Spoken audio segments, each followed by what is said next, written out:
विदेश यात्रा समाप्त कर पटना लौटे लोजपा रामविलास के राष्ट्रीय अध्यक्ष चिराग पासवान ने मुख्यमंत्री नीतीश कुमार के द्वारा बुलाए गए विपक्षी एकता पर सवाल खड़े कर दिए हैं। साफ तौर से चिराग पासवान ने मुख्यमंत्री नीतीश कुमार के द्वारा हाल के दिनों में बुलाए गए विपक्षी एकता महासम्मेलन मामले पर बोलते हुए कहा है कि क्या विपक्ष में सब कोई एकजुट है। जरूर विपक्षी एकता में देखने को मिली है।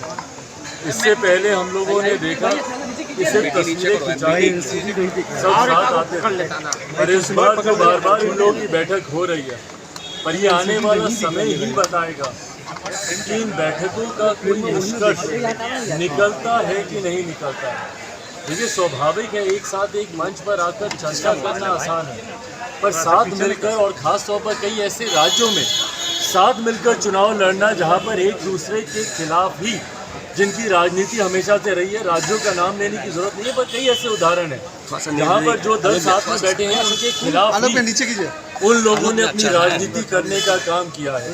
तो ऐसे में चुनाव में जब ये लोग जाएंगे तब तक क्या ये विपक्षी एकता बरकरार रहेगी? इस विपक्ष का नेतृत्व कौन करेगा? क्या उस पर सबकी सहमति बनेगी? पिछले दिनों भी जब ये लोग बिहार भी आए थे तो उस वक्त भी कुछ मतभेद कुछ दलों के बीच देखने को मिले थे, बट बहरहाल ये आने वाला समय ही बताएगा कि ये विपक्षी एकता इस तरीके से बरकरार रह पाती है या चुनाव आते आते तक धराशायी। यूनिफॉर्म सिविल कोड पे आम आदमी पार्टी ने समर्थन किया है, वही विपक्षी सेना जो है इस पे नहीं, बीजेपी प्रधानमंत्री मोदी ने इसको इम्प्लीमेंट करने की बात कही है। आरजेडी और जेडीयू इसका विरोध कर दिया। आपकी पार्टी का क्या स्टैंड है इस पे? भाई देखिए, यूनिफॉर्म सिविल कोड की जहाँ तक बात है, भारत विभिन्नताओं का देश है और भारत की खूबसूरती ही यही रही है कि जितनी भी विभिन्नताएं हैं यहाँ पर, हर किसी को अपनी पहचान इस देश में रहते हुए मिली है। ऐसे में जब यूनिफॉर्म सिविल कोड की बात आती है, जब तक इसका ड्राफ्ट सामने नहीं आता, ये लॉ कमीशन की पहली जिम्मेदारी बनती है कि भाई इसका ड्राफ्ट तो दें, जहाँ पर अलग अलग धर्म हैं, अलग अलग समुदाय हैं, अलग अलग नियम कायदे कानून परंपराएं हैं। आप एक ही धर्म में देखिएगा तो कई अलग अलग क्षेत्रों में जाके परंपराएं बदलती हैं और वो उन परंपराओं को मानते हैं।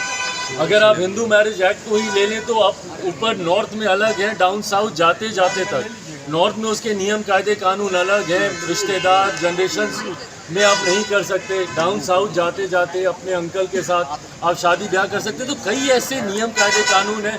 आप ईस्ट में जाएंगे, ईस्ट की परंपराएं और है, साउथ की और है, नॉर्थ की और है।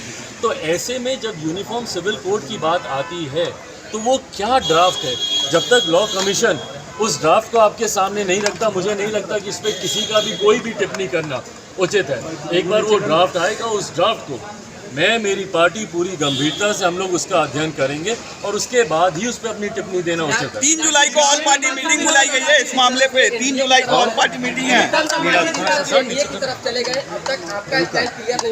अरे प्रभु, ये कोई चर्चा का विषय थोड़ी है कि मैं किसके साथ जा रहा हूँ नहीं जा रहा हूँ। मैंने बार बार इस बात को कहा, सही समय आने पर, आज चुनाव तो नहीं है ना भाई, ना ही कल चुनाव आ रहे हैं, ना ही कोई चुनाव की अधिसूचना अभी आई है।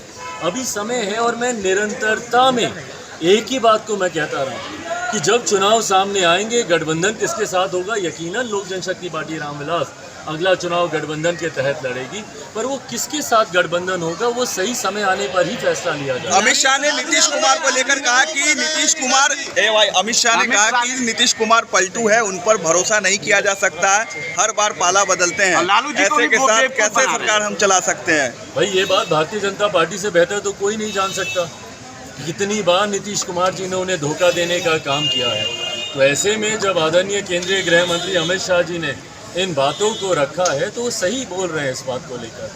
नीतीश कुमार जी ने न सिर्फ भारतीय जनता पार्टी को बल्कि हर उस गठबंधन को और अपने ही हर उस नेता को धोखा देने का काम किया जिनका साथ लेकर इन्होंने आगे बढ़ने का प्रयास किया।